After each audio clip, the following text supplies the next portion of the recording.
Morning friends, today we will start the topic on AENGT 311 Renewable Energy and Green Technology. Finalization with biomass utilization for biofuel production and their application. इस topic में क्या है कि आपको जो biomass है उसका एग्रीकल्चर के साथ में कहाँ पे यूज है, कहाँ से हमें यह सोर्स मिलता है, इसके बारे में पढ़ेंगे और इसका यूटिलाइजेशन कैसे कर सकते हैं हम इसके अंदर एग्रीकल्चर के अंदर ये पढ़ेंगे।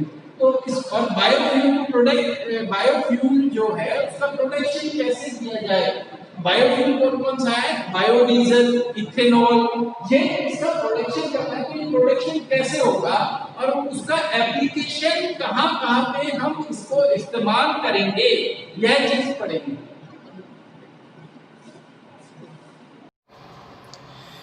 हाँ जी बच्चों, आगे चलते हैं। आगे क्या है, प्रॉपर्टीज ऑफ बायोमास। बायोमास के गुण, फिजिकल प्रॉपर्टीज। फिजिकल प्रॉपर्टी मतलब कि बायोमास जो हम बना रहे हैं उसके अंदर फिजिकल प्रॉपर्टीज कौन कौन सी हैं, भौतिक गुण कौन कौन से हैं। जैसे सॉलिड फ्यूल है, सॉलिड फ्यूल के अंदर कौन कौन से गुण होने चाहिए हम बायोमास को इस्तेमाल करने के लिए। पहले मैंने बताया कि बायोमास हमें कहाँ से मिल सकता है। जो 4 फिजिकल प्रॉपर्टीज़ हैं जिनको हम नोट करके रखना चाहते हैं ताकि हमें अच्छा बायोमास मिल सके, उसके लिए पहला है मॉइस्चर कंटेंट। मॉइस्चर कंटेंट का मतलब है नमी की मात्रा, पार्टिकल साइज और साइज डिस्ट्रीब्यूशन, कण का आकार और आकार वितरण। तीसरा है bulk density and specific gravity, थोक घनत्व और विशेष गुरुत्व। वैसे ही higher heating and calorific value. क्या मतलब है, इन 4 जो प्रॉपर्टीज़ हैं इनका क्या मतलब है। इनका यही मतलब है कि मॉइस्चर कंटेंट या नमी की मात्रा जो भी उसके अंदर होनी चाहिए वो कितनी होनी चाहिए, पार्टिकल का साइज़, कण का साइज़ जो बायोमास के लिए इस्तेमाल कर रहे हैं उसका साइज़ कितना होना चाहिए, उसकी डेंसिटी घनत्व कितनी होनी चाहिए, और हायर हीटिंग वैल्यू मतलब जो हीट करने के लिए, हीटिंग गर्म करने के, जैसे कोयला है, कोयला को गर्म करते हैं तो वो हीट ज़्यादा देता है, तो वैसे ही उसकी हीटिंग वैल्यू ज़्यादा होनी चाहिए। क्लोरोफिक वैल्यू, जिस वैल्यू पे उस चीज़ को आग लग जाती है उसको बोला जाता है उसकी क्लोरोफिल वैल्यू। तो ये 4 जो है इम्पोर्टेंट प्रॉपर्टीज़ हैं किसकी, बायोमास के लिए। मैं उदाहरण के तौर पे आपको समझाता हूँ। एक टेबल आपके सामने दिखेगा। टेबल में क्या लिखा हुआ है कि 20% नमी में गन्ना बगीच या घासपूस के अंदर कौन कौन सी कंटेंट या कौन कौन सी वो होती हैं बायोमास के लिए। तो कंपोनेंट है और उसमें मास, परसेंटेज, वेट है। तो पहली क्या है, नमी। नमी कितने परसेंट होनी चाहिए, उससे ज़्यादा हो जाएगी तो प्रॉब्लम है, उससे कम हो जाएगी तो भी प्रॉब्लम है। अगर ज़्यादा हो जाएगी तो वो जलेगा नहीं, कम हो जाएगी तो वो कम हो जाएगी तो भी प्रॉब्लम है, जल्दी जल जाएगा। तो इसी तरीके से नमी जो बायोगैस है, बायोगैस है, शुगर केन से मिलता है, उसमें कितनी होनी है, 20%। वोलेटाइल मतलब उड़ने वाली की जो शक्ति है उसका भाप बन के उड़ने की, वो 65% होनी चाहिए। वैसे ही फिक्स्ड कार्बन, निश्चित कार्बन कितना होना चाहिए, 12.11। राख बनना 2.65। अगर ज़्यादा बन जाएगी तो भी दिक्कत है, कम बन जाएगी तो भी दिक्कत है। हाई हीटिंग वैल्यू, उच्च तापमान 19.0 किसमें, जूल्स पर केजी, ड्राई बेसिस, सूखे बेस पे। वैसे ही केमिकल कंपोजिशन की बात करें तो केमिकल कंपोजिशन में टोटल ऐश केमिकल कंपोजिशन का क्या मतलब है, उसके अंदर कैसा स्ट्रक्चर बना होना चाहिए ताकि वो है बायोमास के लिए इस्तेमाल हो सके। तो टोटल ऐश, कुल ऐश कितनी, कुल राख कितनी होनी चाहिए वो इम्पोर्टेंट है।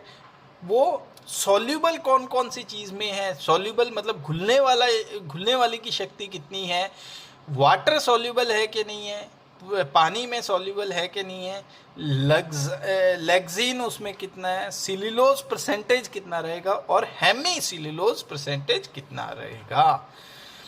इसका एग्जाम्पल हम हार्ड और सॉफ्ट वुड के सामने, वुड मैंने पहले ही बोला कि एक बायोमास प्रोडक्ट है, तो इसको समझने के लिए जैसे सॉफ्ट वुड है, सॉफ्ट वुड में सिल्यूलोज के परसेंटेज 40 से 45% रहता है, वैसे ही हेमी सिल्यूलोज में 24 से 37% और लेजिन की वैल्यू 25 से 30%। हार्ड वुड की बात करें तो उसमें जो सिल्यूलोज है वो कितना होना चाहिए, 40 से 50%। यहाँ पे 40 से 45% है, यहाँ पे 40 से 50% सिल्यूलोज होना चाहिए। और उसके बाद में हेमी सिल्यूलोज कितना होना है, 22 से 40%। आगे चलते हैं। नेक्स्ट जो टॉपिक है वो है कि कौन कौन से कंटेंट होने चाहिए बायोमास के अंदर, कौन कौन से कंटेंट होने चाहिए, मतलब किस से बायोमास बनेगा।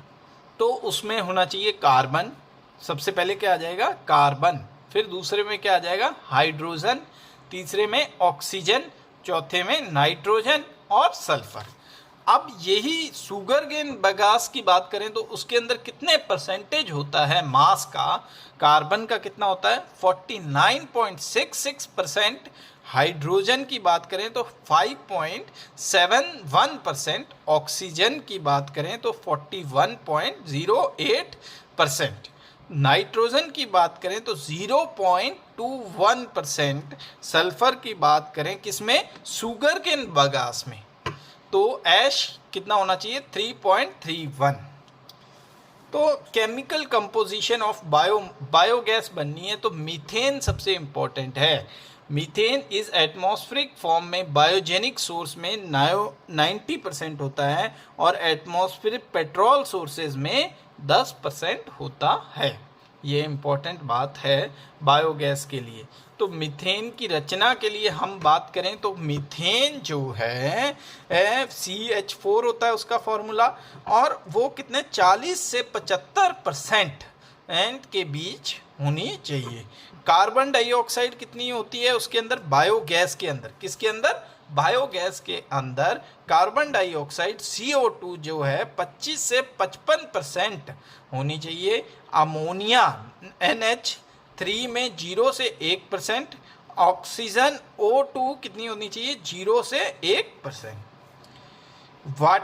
वाटर की बात करें, पानी कितना होना चाहिए, पानी होना चाहिए, नहीं होगा तो भी दिक्कत है, ज़्यादा हो जाएगा तो भी दिक्कत है, तो 0 से 10% के बीच में होना चाहिए। हाइड्रोजन सल्फाइड जिसको H2S बोला जाता है वह कितना होना चाहिए 1 से 3%। वैसे ही नाइट्रोजन N2 कितना होना चाहिए 0 से 5%। हाइड्रोजन कितना H2 कितना है 0 से 1%। आगे चलते हैं हम, आगे चलते हैं जैव ऊर्जा या जैव ईंधन से प्राप्त ऊर्जा होती है। जैव ऊर्जा कौन सी है, बायोमास एनर्जी क्या है, बायोमास एनर्जी बायोगैस फ्यूल से प्राप्त ऊर्जा है। मतलब क्या है कि यह वह ऊर्जा है जो बायोमास से मिलेगी। तो जैव ईंधन जैव अपशिष्ट जैसे सीधे प्रवेश रूप से उत्पादित है, मतलब इनको क्या है कि या तो सीधे हमारे पास में आ जाएंगे या हमें किसी तरीके से इनको बनाना पड़ेगा बायोमास में कन्वर्ट करने के लिए, ताकि हमें बायो ऊर्जा मिल सके। कुल विश्व में ऊर्जा की मांग लगभग 10% है। किसकी, बायोमास ऊर्जा की जो मांग है वो कितनी है 10%। आगे एक ग्राफ आपको दिख रहा है, उसमें वो देखा है कि 3 तरीके के प्रोसेस होते हैं जिसके थ्रू से हमें बायोमास मिल सकता है। पहला तो है डायरेक्ट वे और दूसरा है इनडायरेक्ट वे।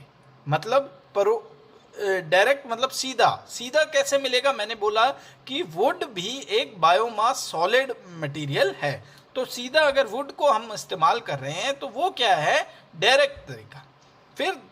फिर कौन सा है बायोमास लेने का? Thermochemical conversion. और दूसरा कौन सा है? Biochemical conversion. तो गैसिफिकेशन प्रोसेस में बायोगैस प्रोड्यूसर गैस मिलती है। गैसिफिकेशन एक प्रोसेस है जिसके बारे में हम आगे पढ़ने वाले हैं, और उसके थ्रू बायोगैस मिलती है, प्रोड्यूसर गैस भी मिलती है। पायरोलिसिस भी एक प्रोसेस है जिसके through liquid fuel, synthetic fuel मिलता है। एनॉर्बिक डाइजेस्टेशन मतलब कीड़े डाल के उसके अंदर बायोमास प्रोड्यूस किया जा सकता है। बायोमास केमिकल कन्वर्जन है उसको, मतलब कीड़े वगैरह डाल के उसके अंदर खाने को, जैसे काऊ डंक है, काऊ डंक के अंदर हम कीड़े वगैरह डाल देंगे तो वो क्या कर देंगे? उनको खाना शुरू कर देंगे, तो उसके थ्रू जो गैस प्रोड्यूस होगी वो क्या? लिक्विड बायोफ्यूल होगा। फ्रेगमेंटेंट, उसको फ्रेगमेंट करना, उसके थ्रू भी हमें मिलता है। तो ये तरीके हैं। कौन कौन से तरीके हैं? एक तो डायरेक्ट, एक थर्मल कन्वर्जन, उसमें कौन से तरीके हैं? Gasification and pyrolysis. और वैसे ही बायोकेमिकल कन्वर्जन में कौन कौन से तरीके होंगे?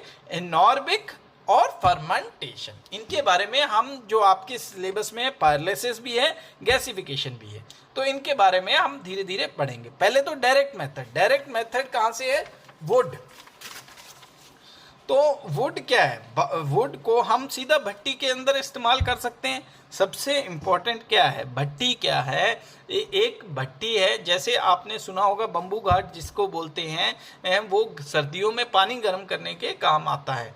तो वो क्या करता है? वो एक भट्टी है जिसके अंदर हम लकड़ी डाल देते हैं, जिसके अंदर पानी होगा, और पानी को गर्म करके उसकी भाप का इस्तेमाल बिजली प्रोड्यूस करने के लिए हम कर सकते हैं। तो लकड़ी, चूरा भी हो सकता है, छर्रे भी हो सकते हैं, और प्रणाली आमतौर पर अल्पकालीन भंडारों को लेकर बनाई जाती है।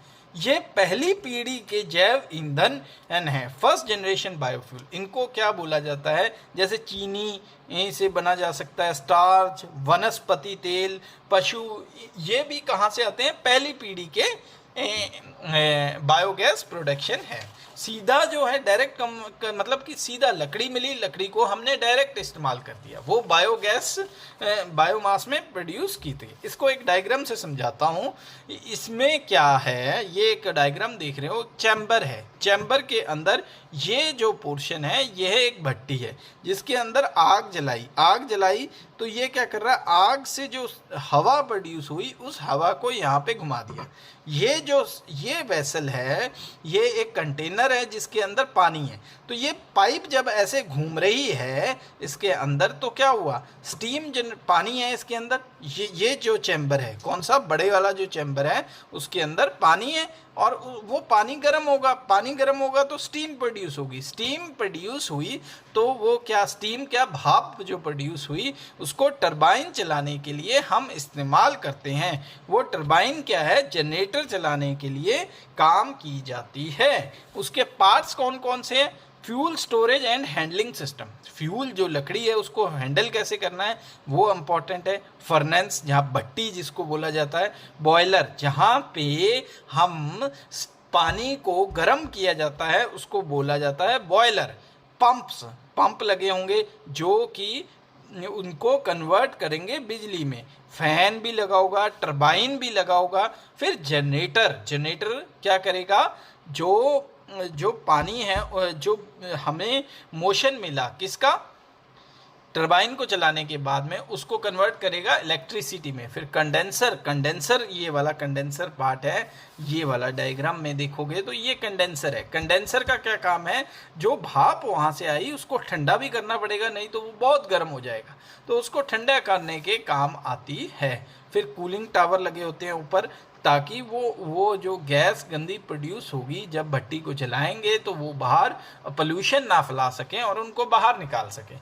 फिर एग्जॉस्ट एमिशन लगा होगा कि एग्जॉस्ट आराम से हो सके सिस्टम को कंट्रोल करने के लिए। तो ये डायग्राम है, जिसके अंदर भट्टी है, भट्टी से स्टीम पानी गर्म किया, पानी गर्म करने से टरबाइन चलाई, टरबाइन चलाई तो जनरेटर, जनरेटर से अपने घरों में बिजली आई। तो ये एक डायरेक्ट उपयोग है किसका, बायोमास का, लकड़ी से आप बनाते हो। तो थैंक यू वेरी मच।